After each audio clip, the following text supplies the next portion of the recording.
My name is Olivia Kane, and I was staring at my laptop screen on a quiet Thursday afternoon, trying to make sense of what I was seeing. I'd just logged into my bank account for the first time in 6 months. The plan was simple: pay my rent, review my budget, and start managing my own finances again. I'd been recovering from a devastating car accident, but I was finally feeling like myself again.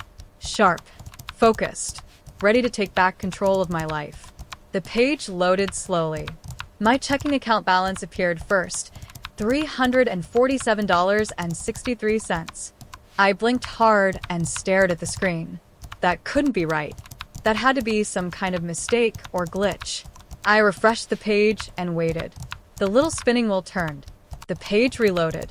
Still $347. My hands started trembling as I clicked on my savings account tab. The page loaded. $12.18. My heart began pounding so hard I could hear it in my ears. 6 months ago, before the accident that nearly killed me, I'd had over $180,000 combined in these two accounts. Years of disciplined saving plus the insurance settlement money from the accident itself. I refreshed the page again, desperately hoping the numbers would change. They didn't. My stomach dropped. Where had all my money gone?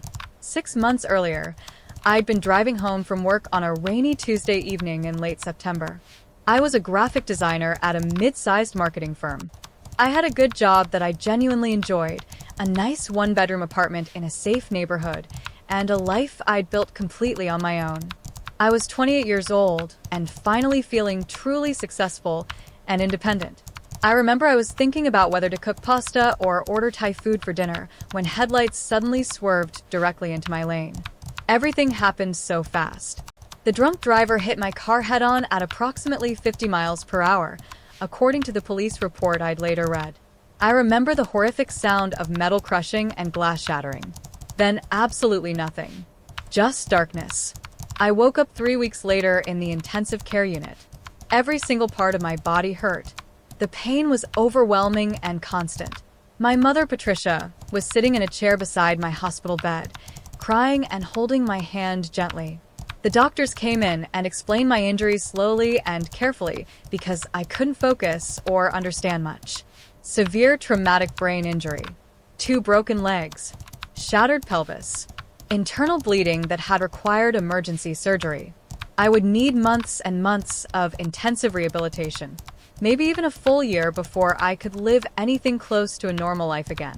I drifted in and out of consciousness for many days after first waking up.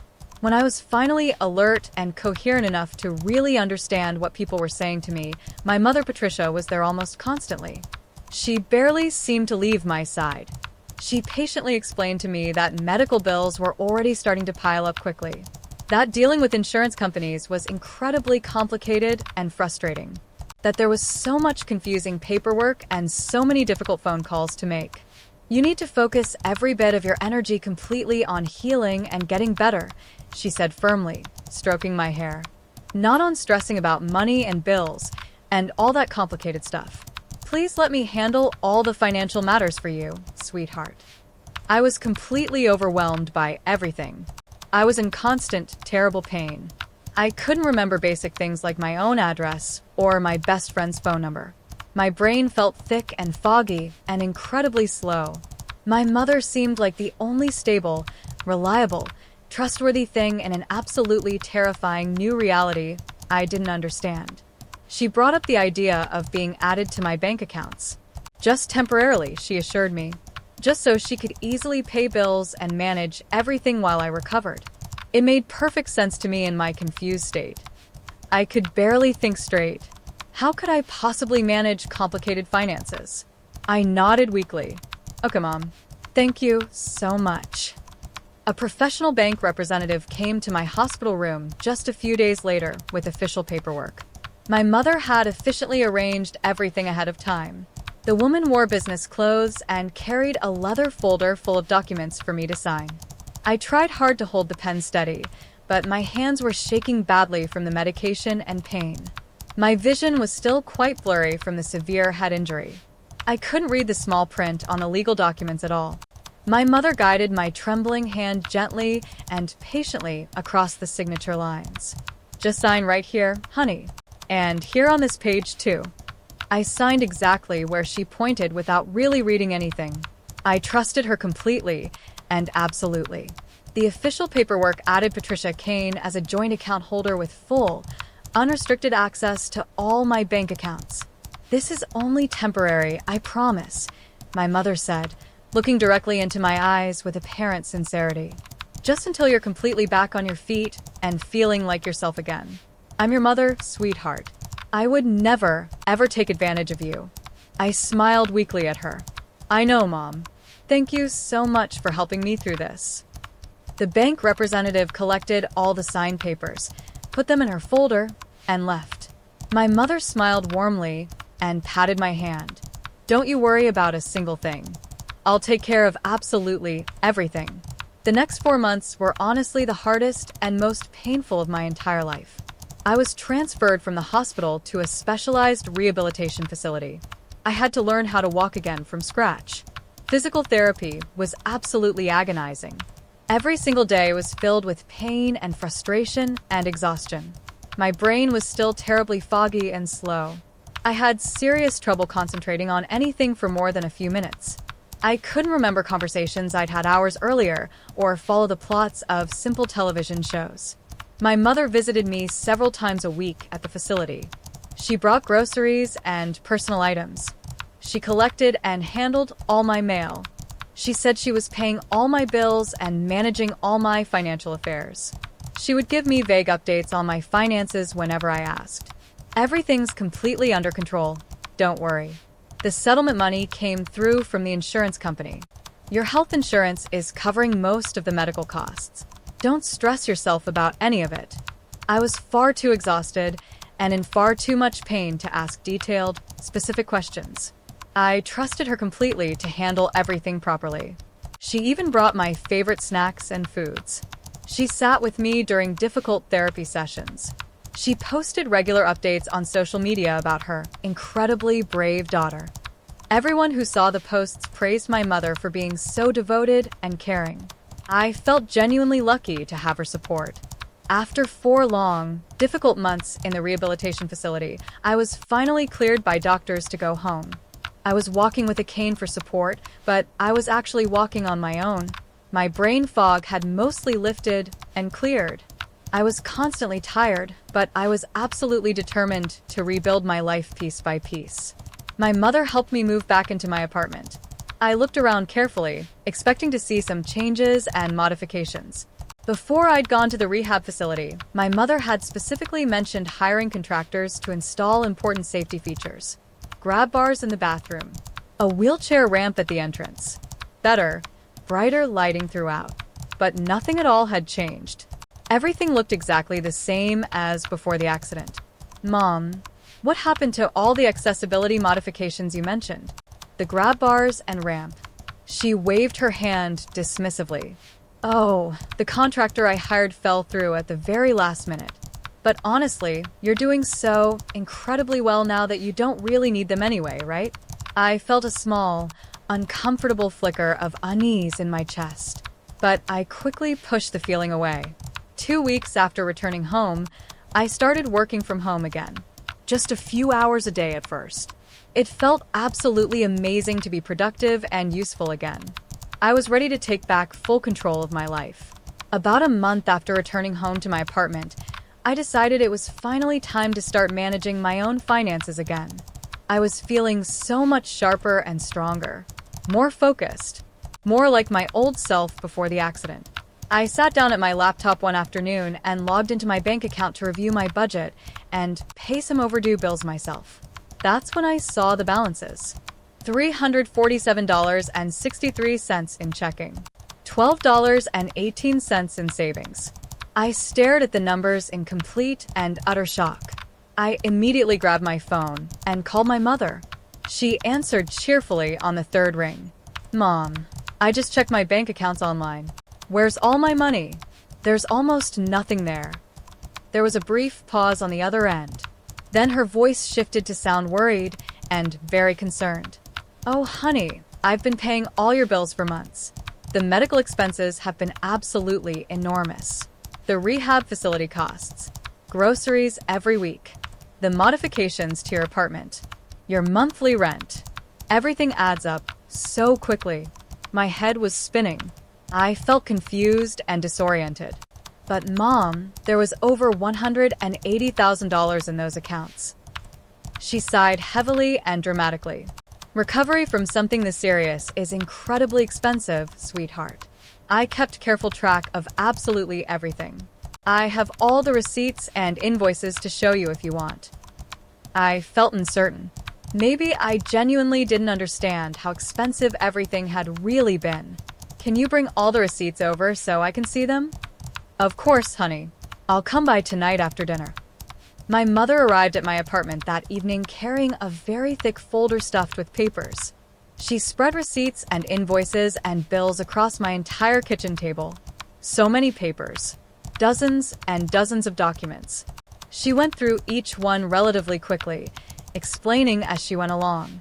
Medical bills from the hospital, $40,000. Rehab facility costs, $60,000. Apartment accessibility modifications, $15,000. Groceries and supplies, $12,000 over 6 months. Then she showed me a detailed invoice for caregiving expenses, $20,000 for her time and effort. I stared at that particular invoice. You're charging me $20,000 for helping me? She actually looked offended. Olivia, I took significant time off work to manage your care. I spent months handling everything for you. That time has real value. The numbers seemed absolutely huge, but I was honestly still foggy on many details from those months in the hospital and rehab facility. My mother seemed so incredibly organized and thorough. She appeared to have proper receipts and documentation for absolutely everything. I kept careful track of every single expense, she said, patting my hand reassuringly. I know it seems like a lot of money, but you were very, very sick and needed extensive care. I desperately wanted to believe her. She was my mother. Why would she lie? But something still felt wrong deep in my gut. Over the next few days, I absolutely couldn't shake the deeply uncomfortable feeling. I went through all the paperwork my mother had left behind. I tried hard to match specific receipts to my actual memories and experiences. The apartment modifications. I'd never seen any workers come to my apartment. No construction. No new equipment or grab bars installed anywhere. The caregiving expenses. My mother had visited me regularly, but was her time really worth $20,000? I've always been naturally meticulous and organized about documentation and record keeping. Even with the brain injury, that fundamental instinct was still there. I pulled up my insurance policy documents. I called my insurance company directly and asked to speak with a representative. A friendly woman pulled up my file in the computer system. Let me check your claims history for you, Ms. Kane. I waited, my heart pounding hard in my chest. It looks like your rehab and most medical expenses were fully covered by your policy. You had really excellent coverage through your employer. My blood ran completely cold. What did I actually pay out of pocket? Let me see. Looks like approximately $7,000 total in deductibles and copays. $7,000, not $100,000. I thanked her and hung up. My mother had deliberately lied to me. She'd created completely fake expenses. I immediately requested a detailed explanation of benefits statement from my insurance company. It arrived in my email exactly 3 days later. I printed everything out and spread all the documents across my table. Then I started comparing them very carefully to my mother's receipts. The rehab facility, fully covered by insurance except for a $2,000 copay. Not $60,000 like my mother claimed. The hospital bills, covered except for a $5,000 deductible. Not $40,000. I felt physically sick to my stomach, nauseous and dizzy. I picked up my phone and called the rehab facility billing department directly. Can you please confirm exactly what I paid out of pocket during my stay at your facility? The billing representative looked up my account in their system. You paid $2,000 total, Ms. Kane. Everything else was covered by your insurance company. I thanked her and hung up. I stared at the wall for a long time. My mother had deliberately and systematically lied to me. She'd created completely fake, inflated expenses that didn't exist. I opened my laptop with badly shaking hands and started downloading 6 full months of bank statements. I was going to find out exactly where every single dollar of my money had actually gone. I spent an entire weekend locked in my apartment going through every single transaction in my accounts. I created a detailed, comprehensive spreadsheet. Date. Amount. Description. Category. Everything meticulously organized. Clear patterns emerged very quickly. Direct transfers to my mother's personal bank account. $85,000 total over 6 months. ATM cash withdrawals. $32,000. Online shopping purchases shipped to my mother's home address. $18,000. Payments to credit cards I absolutely didn't recognize. $22,000. My hands were shaking badly as I scrolled through page after page after page of transactions. This wasn't legitimate medical expenses. This was theft. Systematic, deliberate, calculated theft. I found charges for expensive luxury items. Designer handbags from department stores. Expensive jewelry.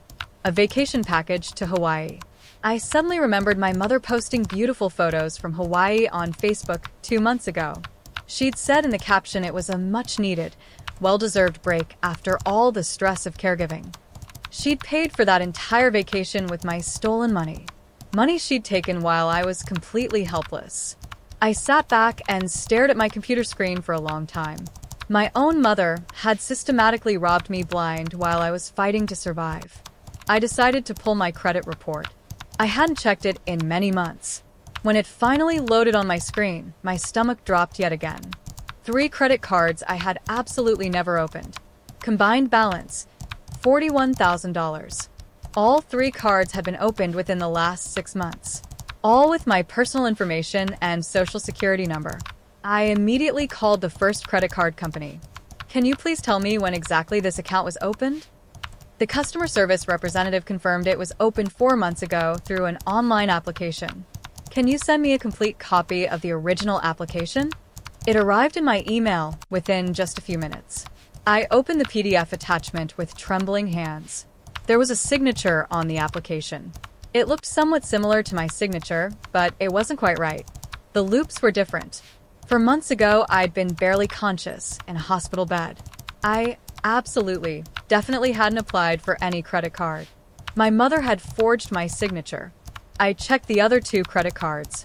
Same exact thing. Forged signatures on all of them. My mother hadn't just stolen my savings. She'd committed identity theft and fraud. I sat there surrounded by printed evidence, trying to decide what to do next. I could call the police immediately. I could call a lawyer. I had more than enough solid evidence. But I stopped myself and thought it through carefully. If I confronted my mother right now, she'd have time to cover her tracks. She could destroy evidence. She could create more elaborate lies and excuses. She might even try to turn this around on me somehow. I made a completely different decision. I was going to play along perfectly. I was going to let her think she'd gotten away with it completely. And I was going to quietly build a case so airtight and undeniable that she'd have absolutely no way out when I was ready. I picked up my phone and called her. Mom, I need to apologize to you. I'm so sorry I questioned you about the money. You've done so incredibly much for me. I was being ungrateful and paranoid. She sounded genuinely relieved. Oh, honey, it's completely okay. I understand. You've been through so much. Actually, can you please stay on my accounts a bit longer? Managing money still feels really overwhelming. I'm not ready to take it back yet. Of course, sweetheart. Whatever you need. Take all the time you need to heal. I hung up and took a very deep breath. The performance had officially begun. Over the next 2 weeks, I played my role absolutely perfectly. I called my mother regularly asking for her advice on small purchases. Should I buy this or that? What did she think? I thanked her repeatedly and effusively for handling everything so well and being so organized. I even apologized again for being paranoid and suspicious about the money before. My mother ate it up completely. She became more confident, more relaxed, more careless. She made more transfers to her account. More purchases. She thought she'd completely won. I documented absolutely everything in real time. I took screenshots of every single transaction the moment it appeared. I set up automatic email and text alerts on my accounts.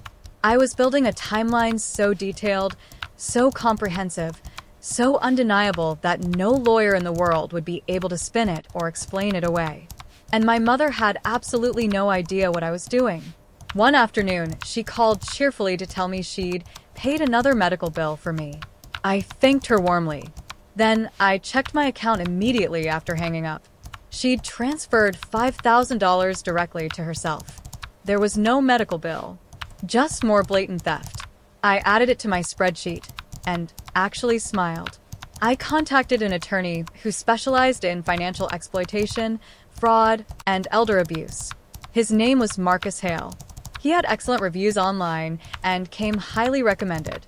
I brought absolutely everything to his office. The bank statements, the forged credit card applications, the insurance documents, the fake receipts my mother had created. Marcus listened very carefully to my entire story without interrupting. When I finally finished, he leaned back slowly in his leather chair. This is honestly one of the clearest, most well-documented cases of financial exploitation and identity theft I've ever seen in my career, he said seriously. He explained my legal options carefully and thoroughly. I could file a civil lawsuit to recover the stolen money. I could press criminal charges for forgery, fraud, and identity theft. I could do both simultaneously. Are you absolutely ready for this? He asked, looking at me very intently. She's your mother. This will completely destroy your relationship forever. I didn't hesitate for even a single second. My voice was steady and calm. She already destroyed our relationship. I just didn't fully realize it yet. Marcus nodded with clear approval. Then, let's build the strongest possible case. Marcus immediately hired a forensic accountant to dig even deeper into all my finances. Over the next week, they uncovered even more theft I hadn't discovered myself. My mother had used my personal information to open a personal loan in my name, $25,000. I'd never seen a single penny of it. She'd rerouted my disability payments to her own bank account for 2 full months before I'd even noticed they were missing. She'd actually sold some of my valuable belongings while I was stuck in the rehab facility. My expensive laptop, my jewelry, even my car. She told me my car had been completely totaled in the accident and wasn't worth repairing. That was a lie. She'd sold it and kept all the money. The forensic accountant presented the comprehensive final report to Marcus and me. Total estimated theft and fraud, over $215,000. Marcus looked at the final numbers and then directly at me. We have her cold on identity theft, forgery, fraud, and financial exploitation of a vulnerable adult. The district attorney will absolutely want to prosecute this case. I nodded firmly. My jaw was set with determination. I'm ready. Let's do it. Before filing anything official, Marcus strongly advised me to freeze everything immediately. I contacted my bank and completely removed my mother's access to all accounts. Effective immediately. No warning. I froze my credit completely with all 3 major credit bureaus. I changed every single password on every account I had. Email, bank, everything. I filed detailed fraud reports with all 3 credit card companies for the cards I had never opened. Then I sat back and waited to see what would happen. It took less than 3 hours. My mother called my phone. She was absolutely furious. Why am I suddenly locked out of your accounts? What's going on? I kept my voice perfectly calm and neutral. I'm managing my own finances now, Mom. I'm feeling much better. I don't need help anymore. Her tone shifted very quickly. But I was helping you. You specifically said you needed me. I know. And I really appreciate everything. But I can handle it myself now. She tried to argue. She tried to guilt me. I stayed firm and polite. After I hung up, I exhaled very slowly. The performance was completely over. Now came the consequences. My mother showed up at my apartment the very next morning without any warning. She was angry. Really genuinely angry in a way I'd rarely seen. You can't just cut me off like that after everything I've done for you. I've been taking care of you and your finances for months. I stayed completely calm and controlled. I checked the insurance records, Mom. The rehab was fully covered. The hospital bills were mostly covered. You didn't pay $100,000 out of pocket like you claimed. You lied to me. Her face went pale. Then it hardened into something cold.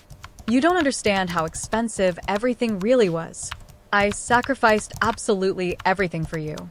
You took a vacation to Hawaii, I said quietly and evenly. You paid for it with my money. Complete silence filled the room. Her jaw tightened visibly. I deserved that trip. Do you have any idea how hard it was watching you suffer? I stared at her. I barely recognized the person standing in front of me. Get out of my apartment right now. She stood there for a long moment, then turned sharply and slammed the door violently behind her. I immediately picked up my phone and called Marcus. File everything. Right now. I went to the police station with Marcus by my side for support. I filed a formal, official report for identity theft, fraud, and financial exploitation of a vulnerable adult. The detective assigned to my case was a woman named Sergeant Kay Pruitt. She'd worked in financial crimes for over a decade. She reviewed all my evidence very carefully. The bank statements, the forged signatures on credit applications, the comprehensive forensic accounting report. This is extremely thorough and well documented, she said, clearly impressed. You've honestly done most of our investigative work for us. She explained the legal process clearly. The case would be forwarded to the Specialized Financial Crimes Unit. They'd conduct a full investigation. If they found sufficient evidence, and they absolutely would, criminal charges would be filed. Sergeant Pruitt looked at me very seriously. This is your mother. Are you absolutely certain you want to do this? I didn't hesitate even slightly. I'm certain. The report was officially filed in the system. There was no going back now. And I didn't want to go back. Over the next 3 weeks, detectives conducted an extremely thorough investigation. They interviewed the bank manager who'd originally helped add my mother to my accounts in the hospital. They talked extensively to the rehab facility billing department. They contacted all 3 credit card companies. They subpoenaed complete financial records. They confirmed every single forgery with handwriting experts. They traced every dollar my mother had stolen. My mother had absolutely no idea any of this investigation was happening until 2 detectives showed up at her front door. She called me immediately afterward. She was panicked and terrified. The police were just at my house asking questions about your bank accounts. What exactly did you tell them? My voice was ice cold. I told them the complete truth. She started crying hysterically. How could you do this to me? I'm your mother. And I'm your daughter. You stole from me while I was helpless and vulnerable. She was still crying when I hung up on her. 2 days later, Marcus called me. Criminal charges have been officially filed. My mother was formally charged with multiple serious crimes: identity theft, forgery, fraud, financial exploitation of a vulnerable adult. The district attorney's office was handling the case personally. They said it was extremely important. The local news picked up the story quickly. Mother accused of stealing over $200,000 from injured daughter. I didn't make any public comments, but the story spread very quickly online. My mother hired an extremely expensive defense lawyer. He tried hard to negotiate with the prosecutor. He claimed my mother had been confused about what money was hers versus mine. He said she'd fully intended to pay everything back. Marcus shut that argument down immediately and forcefully. She forged multiple loan applications. She created completely fake receipts. She systematically stole for 6 months. This was deliberate and calculated. The district attorney agreed completely. They were fully prepared to go to trial unless my mother pleaded guilty. My mother's entire life fell apart very quickly. The news story was absolutely everywhere in our town. Her friends stopped calling completely. People she'd known for years actively avoided her. Family members who'd previously praised her for being such a devoted, caring mother now finally saw the truth. My aunt called to apologize. She said she'd had absolutely no idea what was really happening. My mother lost her job because of the pending criminal charges against her. Her reputation was completely destroyed. She was forced to sell her house to pay for expensive legal defense fees. She called me one last time. She was sobbing uncontrollably. "Please drop the charges. I'll lose absolutely everything. Please, Olivia, I'm begging you." My response was calm and final. "You already took everything from me while I was fighting to survive. I'm just making sure you face the consequences." I hung up. Her lawyer eventually convinced her to accept a plea deal to avoid prison time. My mother pleaded guilty to avoid going to a public trial. She was sentenced to 3 years of supervised probation, 500 hours of mandatory community service, and she was ordered to pay full restitution, $215,000.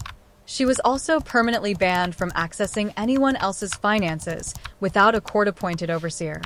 The judge was extremely harsh during the sentencing hearing. "You exploited your own daughter during the most vulnerable time of her entire life. You forged legal documents. You lied repeatedly. You stole her financial security and her trust. That is absolutely unconscionable." My mother cried loudly through the entire hearing. She never once looked directly at me. I sat in the courtroom silent and completely still. When it was finally over, Marcus turned to me. "It's done." I nodded slowly. I didn't feel victorious or happy. I just felt exhausted. But I also felt genuinely free. Over the next year, I slowly got my stolen money back. My mother made payments through court-ordered wage garnishment. It came directly from her paychecks automatically. The credit card debt was completely cleared and officially reported as fraud. My credit score was carefully repaired. I moved to a new apartment in a completely different part of town. A fresh start. I rebuilt my savings account carefully and methodically. I went back to work full-time. My boss was understanding and very supportive throughout everything. I started therapy to process everything. Not just the accident and physical recovery, but the deep betrayal. My therapist asked me once during a session if I regretted filing charges against my mother. "No," I said very firmly. She made her choices. I just stopped protecting her from the consequences. I cut off all contact with my mother. No calls. No emails. No visits. Nothing. She tried reaching out once through my aunt. I politely declined. That chapter of my life was completely closed forever. I didn't set out to destroy my mother's life. I set out to protect myself and get justice for what she did. But when the person who's supposed to love and protect you most sees your vulnerability as an opportunity to steal, you have only 2 real choices. Stay silent and lose yourself, or speak up and lose them.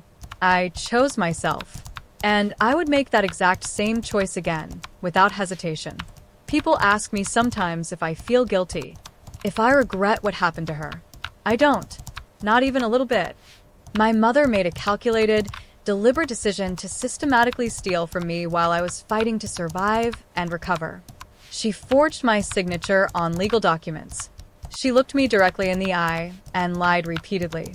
She built an entire elaborate performance of devotion while draining every dollar I had. I didn't ruin her life. She ruined it herself with her own choices and actions. I just stopped covering for her. I stopped protecting her. I let the truth come out. I have my money back now. I have my independence back. I have my life back. And I built it all without her. I don't hate her. I don't think about her much anymore. She's just someone I used to know. Someone I used to trust completely. The girl who woke up in that hospital bed scared and broken never would have believed her own mother could do something like this. But the woman I am now knows better. I know my worth. I know my strength. And I know I will never let anyone, family or not, take advantage of me again. That's the real victory.